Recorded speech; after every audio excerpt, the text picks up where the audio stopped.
నమస్తే, welcome to వి3 news. లక్ష్యం సమాజహితం. ఇక వార్తల్లోకి వెళ్లే ముందు ముఖ్యాంశాలు. పథకాల అమలులో వచ్చే ఆరోపణలను పాజిటివ్ గా తీసుకుందాం. జిల్లా కలెక్టర్లకు ఏపీ సీఎం జగన్మోహన్ రెడ్డి సూచన. కొత్తగా ఏర్పడినప్పటికీ అద్భుతాలు చేస్తోంది. తెలంగాణ రాష్ట్ర ప్రగతిని కొనియాడిన పంజాబ్ స్పీకర్.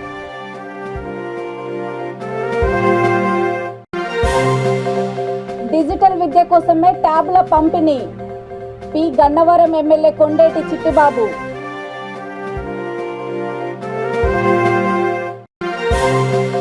సింగరేణిలో టూరిజం ప్రారంభం. వినూతన కార్యక్రమానికి శ్రీకారం చుట్టిన యాజమాన్యం. ప్రభుత్వ పథకాల అమలులో వచ్చే ఆరోపణలను పాజిటివ్గా తీసుకుందామని, ఆరోపణల్లో నిజం ఉంటే సరిచేసుకుందామని జిల్లా కలెక్టర్లకు ఏపీ సీఎం జగన్మోహన్ రెడ్డి సూచించారు. నవరత్నాలు ద్వైవార్షిక నగదు మంజూరు కార్యక్రమంలో భాగంగా రాష్ట్ర వ్యాప్తంగా 2,79,065 మంది లబ్ధిదారులకు 590.91 కోట్లను తన క్యాంపు కార్యాలయం నుంచి బటన్ నొక్కి వారి ఖాతాల్లో జమ చేశారు. ఈ సందర్భంగా ఆయన మాట్లాడుతూ, అర్హత కలిగిన ప్రతి లబ్ధిదారుడికి నేరుగా సంక్షేమ పథకాలు అందజేస్తున్నామని చెప్పారు. అర్హత ఉన్న ఏ ఒక్కరూ నష్టపోకూడదని అన్నారు. సంక్షేమ పథకాల అమల్లో జిల్లా కలెక్టర్లు కీలక పాత్ర పోషిస్తున్నారని, వారి కృషి వల్లే గొప్ప వ్యవస్థ తీసుకురాగలుగుతున్నామని చెప్పారు. కార్యక్రమంలో పలువురు మంత్రులు, ఉన్నతాధికారులు పాల్గొన్నారు. Sir, government of India different schemes launch చేయడం జరిగింది సార్. అందులో many of the schemes they are direct benefit transfer schemes sir, and it is implemented through gram and ward sachivalayam sir. ఈరోజు మనం చేసే ఈ కార్యక్రమం, వేసే ఈ అడుగు మన పాలనకు అద్దం పట్టే విధంగా అనిపించే విధంగా ఈరోజు ఈ కార్యక్రమం జరుగుతూ ఉంది. ఎందుకనంటే అధికారంలో ఉన్న వ్యక్తులు ఆ అధికారంలో ఉన్నది అధికారం చలాయించేదాని కోసం కాదు, ప్రజల కోసమే మనం ఉన్నాం, ప్రజలకు సేవ చేసేదానికోసమే మనం ఉన్నాము అని చెప్పడానికి ఇది ఒక గొప్ప నిదర్శనం కూడా. మనది మనసున్న ప్రభుత్వం, పేదల కష్టం తెలిసిన ప్రభుత్వం, రైతన్నల కష్టం ఎరిగిన ప్రభుత్వం.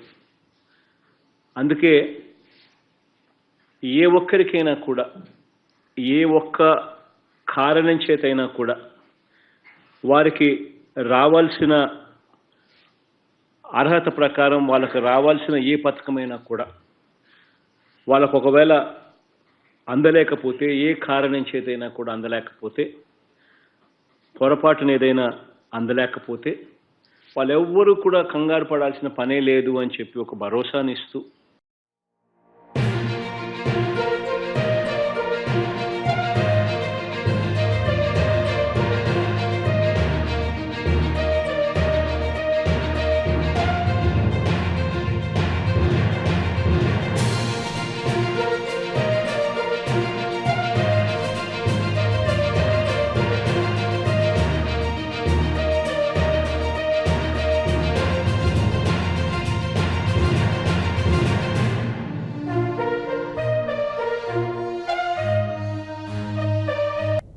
తెలంగాణ రాష్ట్రం కొత్తగా ఏర్పడినప్పటికీ అద్భుతాలు చేస్తున్నదని, దేశ స్థాయిలో పేరు వచ్చిందని పంజాబ్ స్పీకర్ కుల్తార్ సింగ్ సద్వాన్ ప్రశంసించారు. తెలంగాణ రాష్ట్ర శాసనసభను ఆయన సందర్శించారు. రాష్ట్ర శాసన సభాపతి పోచారం శ్రీనివాసరెడ్డి, శాసన మండలి చైర్మన్ గుత్తా సుఖేందర్ రెడ్డి ఆయనకు ఘన స్వాగతం పలికారు. ఈ సందర్భంగా తెలంగాణ శాసనసభ నిర్వహణ పనితీరుపై స్పీకర్ పోచారము పంజాబ్ స్పీకర్కి వివరించారు. శాసనసభ నిర్వహణ అత్యుత్తమంగా ఉందని, ప్రజా సమస్యలపై చర్చలు అర్థవంతంగా జరుగుతున్నాయని అన్నారు. శాసనసభ సమావేశాల నిర్వహణ పద్ధతులపై ఇరువురు స్పీకర్లు చర్చించారు. తెలంగాణ రాష్ట్రం అమలు చేస్తున్న అభివృద్ధి సంక్షేమ పథకాలను పంజాబ్ బృందానికి వివరించారు. తర్వాత తెలంగాణ శాసనసభ తరపున పంజాబ్ స్పీకర్ని శాలువతో సత్కరించి మెమోంటోను బహుకరించారు. పంజాబ్ రాష్ట్ర స్పీకర్తో పాటు ఆ రాష్ట్ర శాసనసభ్యుడు కల్వన్ సింగ్ పండోరి, మాజీ శాసనసభ్యుడు అమర్జిత్ సింగ్ ఉన్నారు. నిజామాబాద్ అర్బన్ శాసనసభ్యుడు Bigala Ganesh Gupta, legislative secretary doctor V Narasimhacharyulu పాల్గొన్నారు. 1.5 crore land, 1 lakh, 1 crore 50 lakh land area. Cultivable land. तकरीबन 68 लाख फार्मर्स है. तो निजाम मंगाए तो स्टार्टिंग सारे जिम्मेदार उनको लगा नहीं ये इनका बहुत एक्सपीरियंस है. इन्हीं पर तो चलता है सब. अगर कोई हमें बोलता है పేద విద్యార్థుల కోసం ప్రభుత్వ పాఠశాలలో ఇంగ్లీష్ మీడియం ప్రవేశపెట్టారని, డిజిటల్ విద్య అందాలనే ఉద్దేశంతో ట్యాబ్లను ఉచితంగా అందజేస్తున్నామని డాక్టర్ బిఆర్ అంబేద్కర్ కోనసీమ జిల్లా పి గన్నవరం ఎమ్మెల్యే కొండేటి చిట్టిబాబు అన్నారు. అంబాజీపేట హైస్కూల్లో 8వ తరగతి విద్యార్థులకు ట్యాబ్లను ఆయన పంపిణీ చేశారు. ఎంఈఓ క్రిస్టఫర్ అధ్యక్షతన జరిగిన ఈ కార్యక్రమంలో ఎంపీపీ దొమ్మేటి వెంకటేశ్వరరావు, జెడ్పీటీసీ బూడిద వరలక్ష్మి, సర్పంచ్ శాంతకుమారి, సుబ్బారావు, ప్రధానోపాధ్యాయుడు బీర హనుమంతరావు తదితరులు పాల్గొన్నారు. పేరెంట్స్ అందరూ వచ్చి మరి ఈ కార్యక్రమంలో పాల్గొనాలని చెప్పి మనస్ఫూర్తిగా తెలియజేసుకుంటున్నాం. మీరందరూ చూసే ఉంటారు, మనం అందరం కూడా గవర్నమెంట్ స్కూల్ అని చదువుకున్నాం. మరి మీరు 100కి 2-3 తప్ప అందరూ కూడా గవర్నమెంట్ స్కూల్ అని చదువుకున్నాం. మరి మనం చదువుకునేటప్పుడు మన స్కూల్స్ ఏ విధంగా ఉండేది? కూర్చోడానికి బెంచీలు ఉండేవి కాదు, బలలు ఉండేవి కాదు, బోర్డులు కూడా సరిగ్గా రాస్తే కనిపించేవి కాదు. మరి ఇవాళ పలకలో బుక్స్ పోయి వేదికను అలంకరించిన గౌరవనీయులైన మన ఎమ్మెల్యే గారికి, మిగతా సభ్యులందరూ కూడా ఇక్కడికి వచ్చిన ప్రతి తల్లిదండ్రులు, విద్యార్థులు, అలాగే అనేక రకాలుగా వచ్చిన ఎంపీటీసీలకి, ఎమ్మెల్యే మొత్తం అందరికీ కూడా నా హృదయపూర్వక నమస్కారాలు తెలియజేసుకుంటానండి. నా పేరైతే రాజేశ్వరి.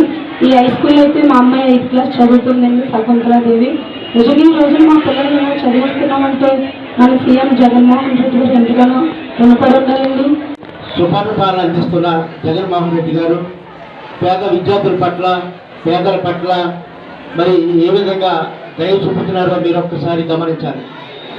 సీఎం గారు అయిన తర్వాత ఇచ్చిన మాట ప్రకారం ప్రతి పేద విద్యార్థి మరి ఆర్థిక ఇబ్బందులు పడకూడదు, చదువుకి పేదరికం అడ్డు రాకూడదు అనే మరి ఆకాంక్షతోటి ఈరోజు మరి నాడు నేడు స్కూల్స్ కానివ్వండి, అమ్మఒడి కానివ్వండి, విద్యా దీవెన కానివ్వండి, ఇవన్నీ కూడా మరి అమలు చేస్తున్న ఏకైక ముఖ్యమంత్రి మన సీఎం జగన్మోహన్ రెడ్డి గారు.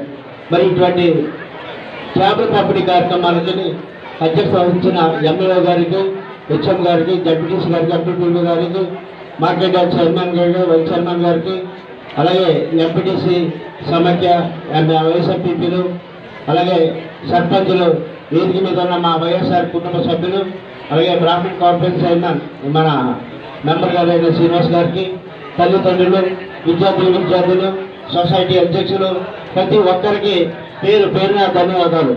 Studying in 8th class in JPP High School, Jayagaraharam. Jagan sir is implemented many schemes in education. Jagrana Ammavadi, Jagrana Gormudha, Jagrana Vidya Kanuka, Jagrana Manavadi, Nadu Nedu. These schemes are helpful to our schools. Now Jagan sir gives 2 tabs for 8th class students to help the education in both. Thank you for giving me. ముఖ్యంగా కొండటి గారికి నమస్తే అండి. ఇక్కడికి వచ్చిన పెద్దలందరికీ కూడా నన్ను నమస్కారం పూర్వకంగా నమస్తే అండి. జగన్ గారు మంచి ట్యాబ్లు ఇస్తున్నారండి. పిల్లలు ఈ ట్యాబ్లతో వేరేగా వాడుకోకుండా శుభ్రంగా చదువుకునండి. అందరికీ మంచి పేరు తెస్తే అందరికీ ధన్యవాదాలండి. దేశంలో ఎక్కడా లేని విధంగా సింగరేణి యాజమాన్యం వినూతన రీతిలో కోల్ టూరిజం పేరుతో ప్రత్యేక కార్యక్రమానికి శ్రీకారం చుట్టింది. ఇందుకు సింగరేణి సహకారంతో ఆర్టీసీ యాజమాన్యం ప్రత్యేక ప్యాకేజీని ఏర్పాటు చేసింది. సింగరేణి సంస్థ బొగ్గు గనులు, పని స్థలాలు, కార్మికులు జీవన విధానము, బొగ్గు ఉత్పత్తి, రక్షణ తదితర వాటి గురించి తెలిపేందుకు యాజమాన్యం కోల్ టూరిజాన్ని ఏర్పాటు చేసింది. దీనికి వేదికగా పెద్దపల్లి జిల్లా రామగుండం సింగరేణి సంస్థకు సంబంధించిన మూసివేసిన 7 LEP భూగర్భ బొగ్గు గనిని టూరిజం స్పాట్గా తీర్చిదిద్దింది. హైదరాబాద్ తదితర ప్రాంతాల నుంచి ప్రత్యేక బస్సు ద్వారా పర్యాటకులను తీసుకువచ్చి ఈ బొగ్గు గనిని చూపించనున్నారు. అలాగే గని భూగర్భంలో కార్మికుల పని స్థలాలు, బ్లాస్టింగ్ విధానము, రక్షణ చర్యలు, బొగ్గు ఉత్పత్తి తదితర విషయాలపై అవగాహన కల్పించనున్నారు. అనంతరం ఓపెన్ కాస్ట్ గని అక్కడ నుంచి నేరుగా మంచిర్యాల జిల్లాలో ఉన్న సింగరేణి జైపూర్ విద్యుత్ ప్లాంట్ను చూపిస్తారు. ఈ మధ్యలోనే పర్యాటకులకు భోజన సదుపాయాలు కూడా ఏర్పాటు చేసేందుకు సింగరేణి యాజమాన్యం సిద్ధం చేసింది.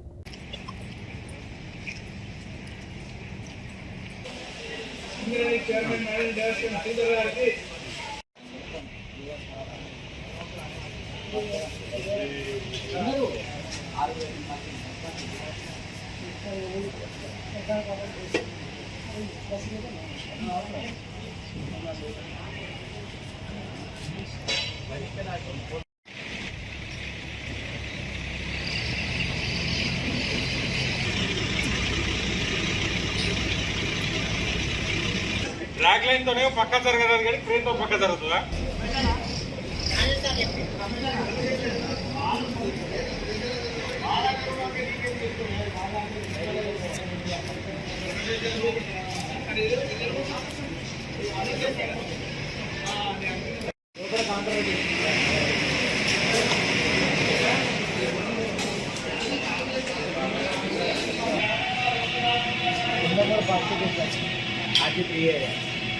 మనకైతే అవుతుంది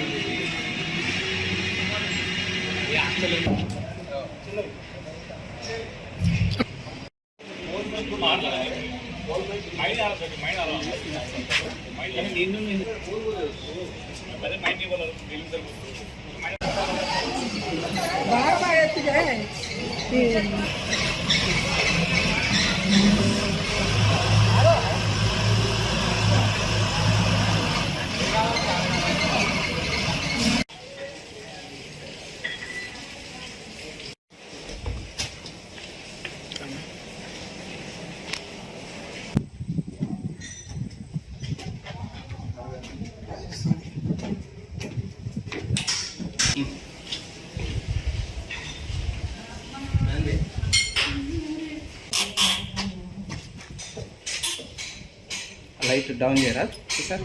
లైట్ తీసి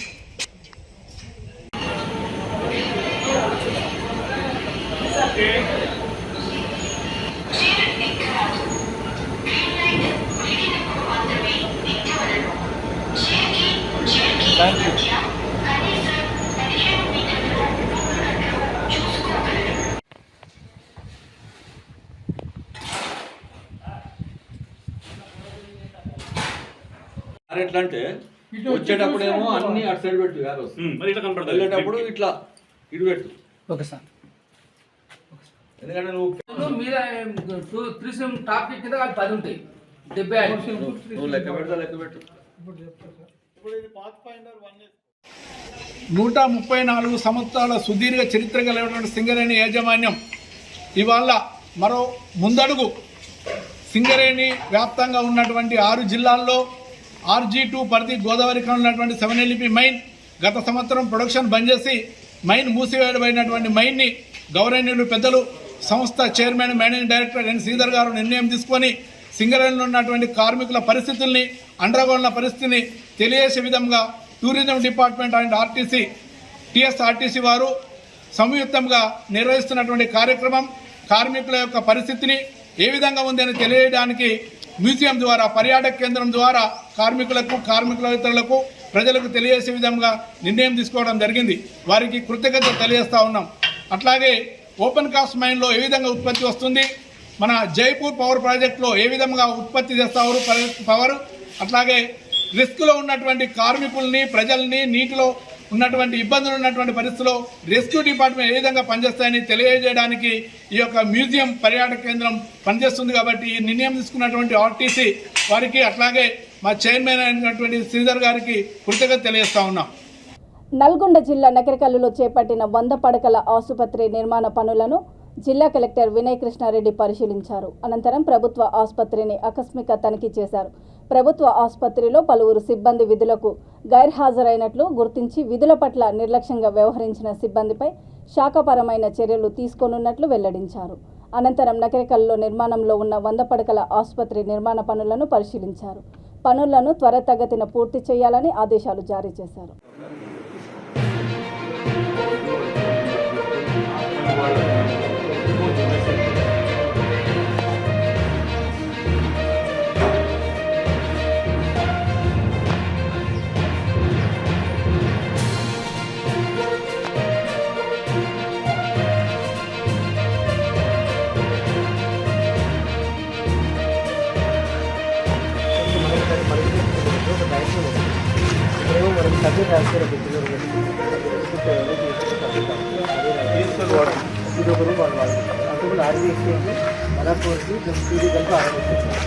మెంబర్స్ ఫిల్ అయిపోయారు. బ్యాలెన్స్ కూడా మేము రిక్వెస్ట్ చేస్తాం. అది కన్స్ట్రక్షన్ అయ్యే లోపల 100 బెడ్కి సంబంధించిన స్టాఫింగ్ ప్యాటర్న్ శాంక్షన్ అయిన వాళ్ళందరినీ కూడా ఫిల్ చేసే ప్రయత్నం చేస్తున్నాం. ఒకసారి రెగ్యులర్గా ఉండాల్సిన ఎంప్లాయీస్ అంతా వెరిఫై చేస్తాము. ఒక అన్ఆథరైజ్డ్ ఆబ్సెంట్ అనేది ఐడెంటిఫై చేయడం జరిగింది. వాళ్ళ మీద డిస్ప్లినరీ యాక్షన్ తీసుకున్నాం. ఓకే, ఇది అయిన తర్వాత నేను కొత్త హాస్పిటల్ కన్స్ట్రక్షన్ సైట్ కూడా విజిట్ చేశాను. జహీరాబాద్లో కూరగాయల మార్కెట్, బాలికల వసతి గృహము, డబుల్ బెడ్రూమ్ ఇళ్ల పంపిణీ కార్యక్రమం జరిగింది. ఆయా కార్యక్రమాల్లో మంత్రి Harish Rao, MP B B Patil, MLA Manikyarao, స్థానిక నాయకులు, కార్యకర్తలు, అధికారులు పాల్గొన్నారు.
మీదే చేయాలి, మాట్లాడాలి. అదే కౌంటర్ ఎట్లా ఇస్తారు, ఏ విధంగా ఇస్తారు, ఇప్పుడు ఈ కౌంటర్ మీకు ఇస్తారు కదా, అంటే దీనికి డబ్బులు కట్టాలా లేకుంటే చెప్పలేదా? ఏం చెప్పలేదు అంటే అలాట్మెంట్ చేస్తారు, మీకు షాప్ ఇస్తారు. ఎవరు ఇస్తారు మీకు? ఎవరు ఇస్తారు? అలాట్మెంట్ చేసింది ఎవరు? మున్సిపాలిటీ వల్ల. అంటే 1 ఇయర్కి అలాట్మెంట్ చేస్తారా లేకుంటే జీవితాంతం ఇట్లనే ఉండాలా? మీరు ఎన్ని సంవత్సరాల పని చేస్తున్నారు ఈ పని? అంటే ఇదే పని చేస్తున్నారు, ఇదే జీవనోపాధి. కాబట్టి మీకు గవర్నమెంట్ అనేటువంటిది ఒక స్థలం ఇచ్చి పర్మనెంట్గా మీరు ఇక్కడ పని చేసుకోండి అని చెప్పి పర్మనెంట్గా చేయాలని ఇచ్చింది. మళ్ళీ ఇదేమన్నా బాగా బలంగా చూసుకొని మాకు లేపేస్తే అదే కష్టమైంది. మాకు దీనికి ఖచ్చితంగా కావాలన్న ముద్ర వేయాలి మాకు. ఆ ముద్రని మీరు అడుగుతారా? అడగాలి. మరి ఎవరిని అడగాలి? గవర్నమెంట్గా ఇప్పుడు ఎవరైతే ఇస్తున్నారో వాళ్ళని అడగాలి. అంటే ఖచ్చితంగా మీకు ఒక ముద్ర ఇస్తారు. అది ముద్ర ఇస్తేనే మీరు జీవితాంతం ఉండడానికి. ఇప్పుడు ఇంకొకరు వచ్చి ఇది తీసేస్తాము, మీకు మళ్ళీ పైన కట్టిస్తాం, ఇది ఏంటంటే అప్పుడు ఎక్కడ పోవాలి మేము? అదే. సో ఒకసారి మీరు ఇప్పుడు మంత్రి గారు వస్తారు, మంత్రి గారిని ఒక క్వశ్చన్ ఇట్లా అడగండి. తర్వాత మున్సిపాలిటీ ఆఫీసర్స్ వస్తారు, వాళ్ళని కూడా అట్లనే అడగండి. అడిగి పర్మనెంట్గా ఒక ముద్ర అనేటువంటిది ఉంటే మీకు జీవితాంతం మీరు పని చేసుకోవడానికి. ఎవరైనా వచ్చి తీస్తాము, మీరు జరగాలి పక్కకు, మీకు మళ్ళీ ఒక దిక్కు కట్టిస్తామంటే అప్పుడు మరి దానికి బాధ్యత ఇవ్వదు. అదే. సో దాన్ని మేము అడుగుతాము, ఒకసారి మేము కూడా అడుగుతాము. అడుగుతాం. నేను న్యూస్ రిపోర్టర్, ఎన్ఎస్ న్యూస్ దిక్కిచ్చిన ఎన్ఎస్ ఛానల్. అడుగుతామమ్మా, మేము కూడా సార్ని అడుగుతాము ఒకసారి. అడిగి ఇది తీసేస్తాము, మళ్ళీ ఒకరికి పోవాలి, అక్కడ కట్టిస్తాము, మంచిగా సూపర్ రూమ్లు కట్టిస్తామని అంటారు. మరి ఇప్పుడు ఇంటికి కూడా ముందు అట్లనే తీసింది, ఇప్పుడు కింద పడేసింది. ఫస్ట్ ఫ్లోర్ లో మాకు ఇచ్చండి. ఫస్ట్ ఫ్లోర్ అంటే ఇప్పుడు మా గురించే తీసింది, కూరగాయల మార్కెట్ అని తీసింది. ఫస్ట్ ఫ్లోర్ లో ఉంటే మంచి బిజినెస్ అవుతుండే, మంచిగా అవుతుండే, కనిపిస్తుండే అందరికి, మంచిగా అవుతుండే. మరి ఇంట్లో చేసిండు, ఇక్కడ లోపల రావాలంటే రారు. మరి ఇంకొక చెత్త పువ్వులు కొనుగోలు చేస్తే మళ్ళీ మేము అడగతిన వాళ్ళు చెప్తాం, మేము కూడా అడుగుతాము.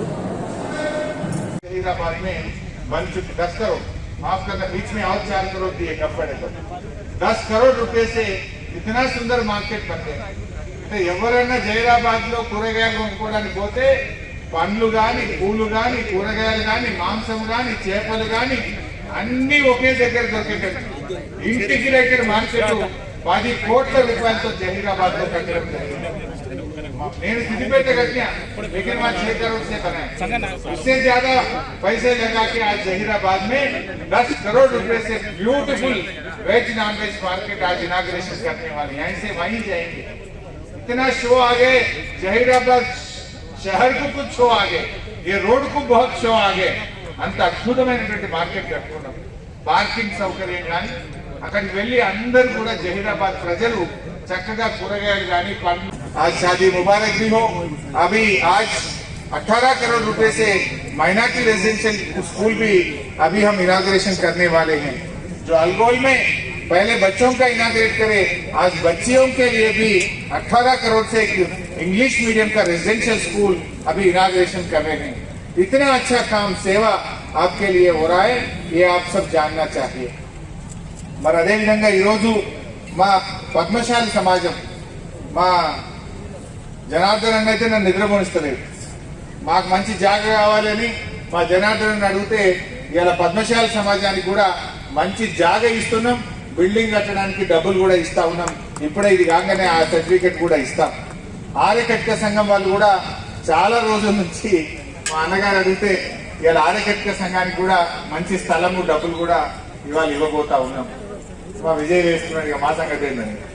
అరే దేంగే బై గౌడ్స్ కు చోటే విజయ్. ఆయేషా మీరా హత్య కేసులో సీబీఐ దర్యాప్తు వేగవంతం చేయాలని, నిందితులను కఠినంగా శిక్షించాలని మహిళా సంఘాలు డిమాండ్ చేశాయి. సీబీఐ 12 ఏళ్ల తర్వాత అయినా త్వరితగతిన దర్యాప్తు పూర్తి చేసి రాజకీయ ఒత్తిళ్లు లేకుండా నేరస్తులను కోర్టు ముందు నిలబెడతారని ఆశించడంలో తల్లిదండ్రులను తప్పు పట్టాల్సిన అవసరం ఏమాత్రం లేదని అన్నారు. ఉమ్మడి రాష్ట్రంలో జరిగిన ఈ సంఘటనపై 2 రాష్ట్ర ప్రభుత్వాలు నోరు మెదపడం లేదని వ్యాఖ్యానించారు. 15 సంవత్సరాలుగా అలుపెరగని న్యాయ పోరాటం చేస్తున్న ఆయేషా మీరా తల్లిదండ్రులకు ఆయేషా మీరా న్యాయ పోరాట కమిటీకి పూర్తి మద్దతును కోరుతున్నామని మహిళా సంఘాల నేతలు అన్నారు. మా పాప మాకు దూరం అయిపోయింది. 8 సంవత్సరాల నుండి 16 సంవత్సరాలు అడుగు పెడుతుంది. అంటే ఏదైనా ఒక కార్యాన్ని సాధించామంటే అది చాలా గొప్పగా చెప్తారు. కానీ ఇందులో ఒక హత్య కాబట్టి పాప కేసుని 15 సంవత్సరాలు ఏ ప్రభుత్వం కూడా చేపట్టి దానికి న్యాయం చేకూర్చలేదంటే అదే సిగ్గుచేటుతనమాట. అయితే ఈ 15 సంవత్సరాలు కూడా మాకు అండదండగా ఉన్నటువంటి సంఘాలు కానీ, అలాగే ముఖ్యంగా మాకు పిచ్చికల శ్రీనివాసరావు గారు, వాళ్ళ దగ్గర బార్ అసోసియేషన్ వాళ్ళు, అలాగే గంగా భవాని గారు, మిగతా వీళ్ళంతా కూడా మాకు ఎంతో అండగా ఉంది. ఇప్పటికి కూడా ఇంత దూరం నడవటానికి, ప్రయాణం చేయడానికి సహకరించిన వాళ్ళు వీళ్ళందరూ. అలాగే మాతో పాటు ప్రింట్ మీడియా వాళ్ళు కానీ, మీడియా వాళ్ళు కానీ అందరూ మాకు సహకరించారు. వాళ్ళందరికీ కూడా ఈ 15 సంవత్సరాలు మాతో పాటు వెన్నంటున్నటువంటి వాళ్ళందరికీ కూడా మీ అందరికీ కృతజ్ఞతలు తెలుపుకుంటున్నాను. అసలు 2017 డిసెంబర్ 27 జరిగినటువంటి కేసులో చాలా అనర్థాలు జరుగుతూనే వచ్చింది. చాలామంది ఇన్వెస్టిగేషన్ చేసినా కూడా అది తప్పులు తడకలుగానే కనిపిస్తుంది. 2017 ఫస్ట్ మేనమామ అన్నారు. ఇది సీఎం రాజశేఖర రెడ్డి హయాంలో మన ఉమ్మడి రాష్ట్రంలో 2007లో ఈ కేసు జరగటం జరిగింది. 2007లో ఫస్ట్ రాజశేఖర రెడ్డి గారి దగ్గరికి మేము అందరం వెళ్తే ఆయన ఏమన్నారంటే మేనమామ కేసే కదా అని. మాకున్నది ఒక్కడే, నాకు ఒక తమ్ముడే ఉన్నాడు. 32 ఏళ్ళకి అతనికి హార్ట్ అటాక్ రావడం, చనిపోవడం జరిగింది. ఆయన అసెంబ్లీలోనే మా తమ్ముడే చెప్పేశాడు అని చెప్పడం జరిగింది. నేను మా తమ్ముడు ఫోటో చూపిస్తే అప్పుడు ఆయన నోరు మూసుకోవటం జరిగింది. అంటే అప్పటి వరకు కూడా ఆ కేసుని ఎంత తారుమారు చేశారో మీరు అందరికీ తెలుసు. ఆ తర్వాత మేనమామ కాదు మెటర్నరీ అంకుల్ అన్నారు. ఆ తర్వాత లడ్డూని తీసుకొచ్చారు. లడ్డు వాళ్ళ నాన్నకి ఒక 40 లక్షలు ఇస్తాము ఒప్పుకోమని చెప్పి అతని రిమాండ్లో కూడా ఆనాడు సిపి ఆనంద్ ఈ కేసు మొత్తానికి కాల్పిడు ఎవరంటే సిపి ఆనంద్. అతను ఆ కేసులో రిమాండ్కి తీసుకెళ్లి అతను ఒప్పించమని వాళ్ళ నాన్నకి 5 లక్షలు ఇస్తామని కూడా చెప్పడం జరిగింది. వాళ్ళు ఒప్పుకోకుండా వెళ్ళి అప్పుడు మన్మోహన్ సింగ్ ప్రైమ్ మినిస్టర్గా ఉన్నప్పుడు ఈ సిక్కులందరూ కలిసి వెళ్ళటం జరిగింది. ఆ తర్వాత ఆ అబ్బాయిని వదిలేశారు. ఆ తర్వాత ఉపేందర్ సింగ్ ఎక్కడో జగిత్యాలలో ఉన్న అతను ఎందుకో ఏదో పని మీద వస్తే అతను తీసుకెళ్ళి అరెస్ట్ చేశారు. ఆయన వాళ్ళ అమ్మ ఫైట్ చేసి అర్ధరాత్రి కూడా సిపి ఆనంద్ ఇంటికి వెళ్ళి కాగితాలు తీసుకొచ్చి మా అబ్బాయిని వదులుతారా లేదని చెప్పింది. అలా జగత్యాలలో ఉన్నటువంటి ఉపేంద్ర సింగ్ని వదిలేశారు. అంటే 1 మేనమామ, 2 మెటర్నల్ అంకుల్, 3వది లడ్డు, 4వది ఉపేంద్ర సింగ్, 5వది ఇలా కేసు నడుస్తూ చేశారు. ఇంకెవరిని అలవ్ చేయరు. సార్ కూడా ఉన్నారు, పిఎస్ఆర్ గారు ఉన్నారు, మా వాళ్ళు ఉన్నారు, కానీ వాళ్ళ దగ్గరికి రాని ఆ బాబు ఒక్కడిని అలవ్ చేశారండి. ఆ పళ్ళు తీసి ఈ పాపకు 17 ఏళ్ళు. పోలీసులు ఎంత కథనం అల్లారంటే 19 ఏళ్ళు అని రాస్తున్నారు. మేము అక్కడికి చెప్తున్నాం మా పాప 91 జూన్ 21న పుట్టింది అని అంటే కాదని చెప్పి 19 ఇయర్స్ అని రాస్తున్నారు. అంటే మేజర్ అవుతుంది అని రాస్తున్నారు. కానీ మా పాప మైనర్ 17 సంవత్సరాలు 6 నెలలు 6 రోజులు ఆ రోజుకి మా పాపకి. మరి ఎట్లా అవుతుంది మైనర్, మేజర్ ఎట్లా అవుతుంది? సో ఆ పళ్ళు చూసి ఆమె డాక్టర్ అందంట ఈ పాపకు 17 ఏళ్ళే ఉంటాయి, చాలా అందంగా ఉన్నాయి పళ్ళు కూడా అని అందంట. అలాంటి కలిసి అన్నీ తీసుకెళ్ళిన వాళ్ళు ఇప్పుడు ఎప్పుడే జరిగిందంటే అది డిసెంబర్ 14, 2019లో జరిగింది రీపోస్ట్ మార్టం. అందరూ మమ్మల్ని చాలా బాగా ఇచ్చేశారు. ఎందుకమ్మా మీరు అలా చేస్తారు? మా ముస్లిం పెద్దలందరూ కూడా కోపడ్డారు. ఒక రకంగా చెప్పాలంటే మీరు ఈ పని చేస్తున్నారేంటమ్మా, అలా చేయకూడదు, ఆమెకి స్వర్గం ఉండదు, అది ఇది అని కదా అన్నారు. అయినా కూడా మేము న్యాయం కోసం, నేరస్తులను పట్టుకోవటం కోసం మేము దానికి యాక్సెప్ట్ చేస్తే ఆ కేసుని ఎక్కడ చేశారో తెలియదు, గుట్ట దాఖలా చేసేసారండి. ఇంతవరకు ఇప్పుడు ఎన్ని ఇయర్స్ అండి?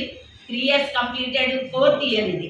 ఏది రీపోస్ట్ మార్టం చేసి 3-4 ఇయర్స్ నుంచి మీకు ఆ రిపోర్ట్ మాకు అందించడం కానీ దానిలో ఉన్న నేరస్తులు ఎవరు అయితే వాళ్ళకి ఒకటే తెలుసండి, దానిలో ఉన్న నేరస్తులు నేను చెప్పిన నేరస్తులు ఒక్కళ్ళే. అందువల్ల అది ఎక్కడ బయటకు వస్తుంది అనేది తొక్కేశారు. చివరికి మా ఇంటి దగ్గర ఒక అబ్బాయి కోర్టులో పనిచేస్తుంటే ఆ అబ్బాయికి పట్టుకొని వాళ్ళకి మీరు లీగల్ అడ్వైజర్స్ ఇస్తున్నారా అని అడిగాడు. ఆ అబ్బాయి అంటే చిన్నాడు చేత మేము చెప్పించుకునే సలహాలన్నీ మాకు తెలియదా, అడ్వైజ్ చేస్తున్నా అంటే నేను వెంటనే ఫోన్ చేసి అడిగితే ఆయన మాకు తెలియదమ్మా, ఈ కేసు మాకు పరిధిలో లేదు, మేము బైఫర్కేషన్ చేసామన్నారు. ఒక కేసుని ఒక దాంట్లో ఉన్నప్పుడు ఆ కేసుని ఇంకొకరికి బైఫర్కేషన్ చేయాలంటే పేరెంట్స్గా మేము యాక్సెప్ట్ చేయాలి, కోర్టు కూడా అనుమతి పొందాలి. అలా వాళ్ళిద్దరు అనుమతి లేకుండా మీరెవరు ఆ కేసుని ఇంకొకరికి బైఫర్కేషన్ చేయడానికి? అది మరి రూల్ ఉందో లేదో మీరు ఒక్కసారి ఆలోచించండి లాయర్లుగా. మాకు చెప్పకుండా మా కేసుని ఇంకొకరికి బైఫర్కేషన్ చేయటండి. నేను 2-3 సార్లు ఆ ఫోన్ నెంబర్కి చేస్తే ఇంకా కట్ చేసేసారండి. ఇది జరిగింది. అంటే దర్యాప్తు సంస్థలు ఎవరికి తొత్తులుగా ఉంటున్నారో ఒక్కసారి మీరు ఆలోచించండి. ఇక్కడ న్యాయం అనేది జరగదు. కోర్టు న్యాయం చేయట్లా, పోలీసులు న్యాయం చేయట్లా, సిబిఐ అత్యున్నతమైన సంస్థ అని చెప్తారు, అది ఏహమైన సంస్థ అని నేను చెబుతున్నా. ఇప్పుడు సిబిఐ అనేది లంచాలు తీసుకునే కరప్టెడ్ సిబిఐ. మీరు రాసుకున్నా నన్ను ఏం చేసినా పర్వాలేదు, సిబిఐ అనేది కూడా కరప్టెడ్. పూర్తిగా మన ఇండియాలో సిబిఐ, పోలీస్, కోర్టు మొత్తం కూడా కరప్టెడ్ అయిపోయినాయి. ఈనాడు న్యాయం అనేది ఎక్కడా జరగట్లేదు. అనకాపల్లి జిల్లా నక్కపల్లి మండలము వేంపాడు టోల్ ప్లాజా వద్ద కారులో తరలిస్తున్న 1250 మద్యం బాటిళ్లను పోలీసులు సీజ్ చేశారు. యానం నుండి తాళ్లపాలెము మద్యం బాటిళ్లు తీసుకువెళ్తున్నట్లు సమాచారం రావడంతో టోల్ ప్లాజా వద్ద మాటు వేసి ఎస్ఐ శిరీష ఆధ్వర్యంలో సిబ్బంది పట్టుకున్నారు. మద్యం తరలిస్తున్న వారిపై కేసు నమోదు చేసి దర్యాప్తు చేపట్టారు.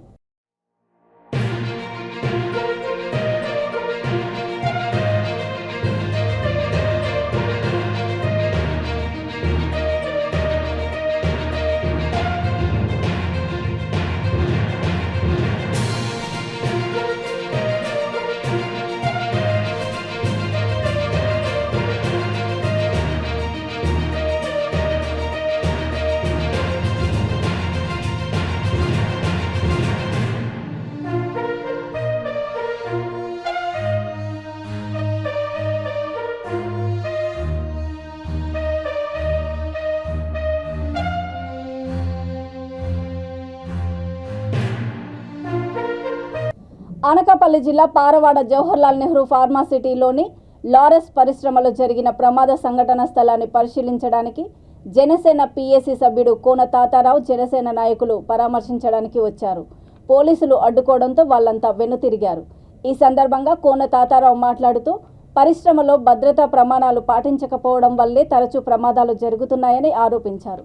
చనిపోయిన కార్మిక కుటుంబాలకు యాజమాన్యం 30 లక్షలు నష్టపరిహారం అందజేయాలని, చికిత్స పొందుతున్న కార్మికులకు మెరుగైన వైద్యం అందించాలని వారు డిమాండ్ చేశారు.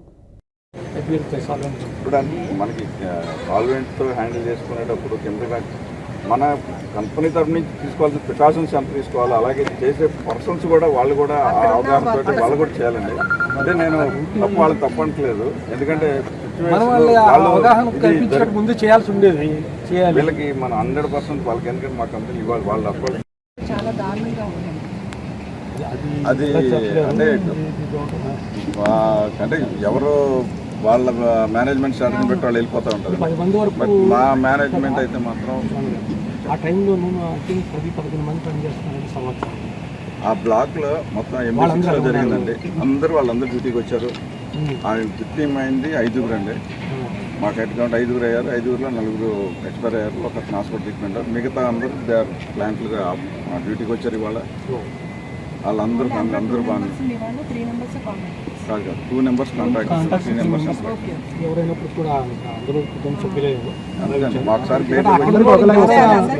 అందరూ సేఫ్గా ఉన్నారంటారా? మిగతా వాళ్ళు అందరూ సేఫ్గా ఉన్నారు. 5 తప్ప మిగతా ఎవ్రీబడి ప్లాంట్ లైన్ కట్టడం, ఎవరికి ఏమి చిన్న గీత కూడా పడలేదు. యాక్చువల్లీ మేము వచ్చింది అయితే ప్లేస్ చూద్దాం వచ్చాము, కానీ ఐ థింక్ చనిపోయినటువంటి ప్లేస్ మిగతా వాళ్ళు. ఓకే చెప్పండి. నా పేరు గొన్నా రమాదేవి, పెందుతి నియోజకవర్గం. ఈరోజు లారెస్ కంపెనీలోని ఒక 5గురికి నిన్న దురదృష్టవశాత్తు జరిగిన సంఘటన మీద మా అధినేత పవన్ కళ్యాణ్ గారు ఇచ్చిన ఆదేశాల మేరకు మేము ఇక్కడికి రావడం జరిగింది. కోన తాతారావు గారు, నేను, మా మిత్రబృందం అంతా కూడా ఇక్కడికి రావడం జరిగింది. అయితే ఇక్కడ 84 కంపెనీలు ఉన్నా సరే ఎప్పుడు కూడా ఇయర్లో 2 times 3 times ఎప్పుడు పేలుళ్లే జరుగుతున్నాయి. ఈ టైంలోని వచ్చి హంగామా చేసేసి వాళ్ళకి ఎంతో కొంత ఇచ్చేసి దీన్ని కామప్ చేసేస్తున్నారు. ప్రతి కంపెనీలో జరుగుతున్నా కూడా అవంతా కామ్ చేసేస్తున్నారు. మేము కోరుకునేది ఏంటి అంటే అది జరగకుండా కూడా వాళ్ళ భద్రత తీసుకునేటట్టు చూడండి. మీరు ఇచ్చిన అమౌంట్ పరంగా అయితే కనుక వాళ్ళకి ఎటువంటి లాభం కూడా ఉండదు.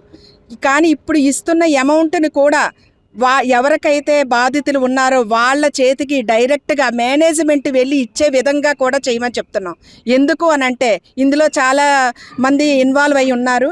పవన్ కళ్యాణ్ గారు ఏమైనా చేస్తే అలా రంగేశారు బస్కి, పవన్ కళ్యాణ్ గారు ఏం చేస్తున్నారు, పడుకున్నారా, లెగిసారా అని చెప్పడానికైతే మీడియా ముందుకి చాలామంది నాయకులు వస్తున్నారు. ఇలాంటిది జరిగినప్పుడు ఏ నాయకులు కూడా రావట్లేదు. వస్తారు పవన్ కళ్యాణ్ గారిని తిట్టడానికైతే బోల్డ్ మంది వస్తారు మీడియా ముందుకి. మరి ఇప్పుడు ఇంత సమస్య జరిగితే ప్రజల కోసం ఈ ఫార్మా కంపెనీలోని ఎప్పుడూ కూడా సంవత్సరంలోని 2-3 కార్యక్రమాలు ఇలాంటివి జరుగుతున్నప్పుడు ఏదో చూస్తున్నట్టు పండగ చూస్తున్నట్టు చూస్తున్నారు తప్ప ఇప్పుడు ఎందుకు వాళ్ళు బయటకు రావట్లేదని మా జనసేన ప్రభుత్వం నుంచి మేము అడగదలుచుకున్నాం. ఇప్పటికైనా సరే భద్రతా ముందాన్ని గట్టిగా చేసి జోన్ 3లోని ఈరోజు సంఘటన జరగడం జరిగింది. దానికి మేము చాలా చింతిస్తున్నాం జనసేన పార్టీ తరపున. ఇప్పటికైనా సరే వాళ్ళ భద్రత ఏర్పాటు చేసి అందరినీ కూడా ఇప్పుడు జరిగిన వాళ్ళకి పారితోషికం 25 లక్షలు ప్రకటించారు. అది కాకుండా జనసేన ప్రభుత్వం తరపున ఒక 30 అయినా సరే పార్టీ తరపున జనసేన పార్టీ తరపున ఒక 30 అయినా సరే వాళ్ళకి ఇప్పించవలసిందిగా కోరుకుంటున్నాం. జై జనసేన. ఫార్మా సంస్థలో నిన్న జరిగినటువంటి సంఘటన చూస్తే సేఫ్టీ మెజర్స్ పాటించలేదనేటువంటి విషయం బయటపడతా ఉంది. తరచూ ఈ ఫార్మా కంపెనీస్లో ప్రమాదాలు జరుగుతున్నా ప్రభుత్వం, రాష్ట్ర ప్రభుత్వం ఎప్పటికప్పుడు సేఫ్టీ ఆడిట్ అనేటువంటిది నిర్వహించి అది బయటకు పంపి భవిష్యత్తులో ఇలా జరగకుండా ఉండాలని చేసే బాధ్యత ప్రభుత్వం తీసుకోవట్లేదు. ప్రభుత్వం నుంచి ఫ్యాక్టరీస్ ఇన్స్పెక్టర్ ఆయన తరచూ నెలకు 2-3 సార్లు వచ్చి ప్రతి ఫ్యాక్టరీని చూడాలి. అలాంటి పరిస్థితుల్లో విజయవాడలో ఆయన కూర్చొని ఇక్కడ రాకుండా ఉంటే ఎలా తెలుస్తాయి సమస్యలు? సేఫ్టీ ప్రికాషన్స్ ఉన్నాయా, పాటిస్తున్నారా లేదా, మెజర్స్ యాజమాన్యాలు అనేటువంటిది ఫ్యాక్టరీస్ ఇన్స్పెక్టర్ తాలూకు బాధ్యత. ఫ్యాక్టరీస్ ఇన్స్పెక్టర్ రారు, ప్రభుత్వంలో ఉన్నటువంటి పెద్దలు పట్టించుకోరు. ఇక్కడ మాకు తెలిసి అదే పని మీద ఇక్కడేదో దండుకోవడానికో ఈ కంపెనీల దగ్గర నుంచి మామూలు తీసుకోవడానికో అధికారాలు ఉన్న వ్యక్తులు, అధికార పార్టీ శాసనసభ్యులు కానీ పార్లమెంట్ సభ్యులు కానీ ఇలాంటి వాళ్ళందరూ ఉన్నారు తప్ప ఇక్కడ పరిశ్రమల్లో యాక్సిడెంట్లు జరగకూడదు, భవిష్యత్తులో ఏ ఒక్క ప్రాణి కూడా పోకూడదు అన్నటువంటి ఆలోచన ఉన్నట్లు కనపట్లేదు. ఈ సంవత్సరంలోనే 6 సార్లు యాక్సిడెంట్ అయినాయి. ఈ సంవత్సరంలోనే 11 మంది చనిపోయారు ఈ ప్రాంతాల్లో. లారస్ కంపెనీలో 4 అయి ఉండొచ్చు, కానీ ఫార్మా కంపెనీ సంస్థ అనేటువంటివి ఎప్పుడు కూడా ఇవి ప్రమాదకరమైనటువంటి కంపెనీలు. దానికి తగ్గట్టు బాధ్యతను తీసుకోరు. అమర్నాథ్ మంత్రి గారు ఇక్కడే ఉన్నారు. మంత్రి అమర్నాథ్ గారు ఎన్నిసార్లు చూశారు ఈ ప్రాక్టీస్ని? తరచూ జరుగుతుంటే మీరు కాంపెన్సేషన్ 25 లక్షలు ప్రకటిస్తే సరిపోతుందా? ఆ కుటుంబాలు బయటకు వస్తాయా? అది కాదు కదా మీరు చేయాల్సింది. మీరు ఫ్యాక్టరీస్ ఇన్స్పెక్టర్ని, ఫ్యాక్టరీస్ తాలూకా సేఫ్టీ ఆడిట్ని ఎప్పటికప్పుడు నిర్వహించాల్సిన బాధ్యత మీ పైన ఉందని మీరు ఎందుకు గుర్తించారు?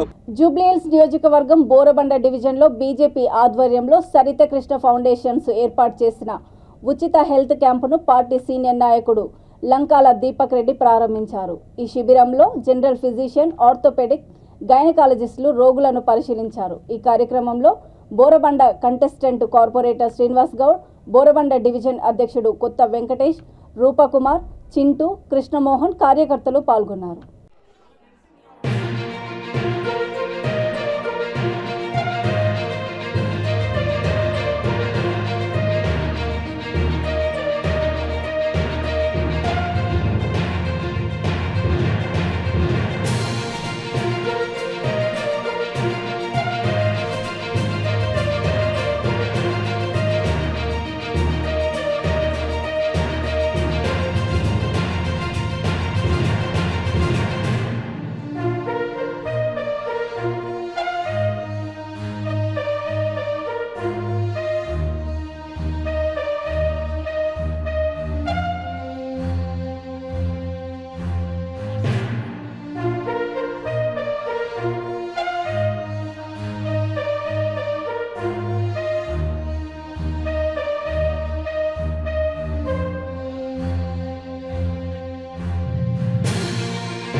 వార్తలు ముగించే ముందు ముఖ్యాంశాలు మరొకసారి. పథకాల అమలులో వచ్చే ఆరోపణలను పాజిటివ్గా తీసుకుందాం. జిల్లా కలెక్టర్లకు ఏపీ సీఎం జగన్మోహన్ రెడ్డి సూచన.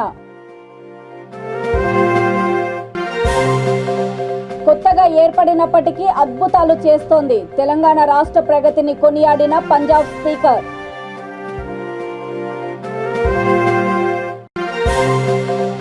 డిజిటల్ విద్య కోసమే ట్యాబ్ల పంపిణీ. P Gannavaram MLA Kondeti Chittibabu.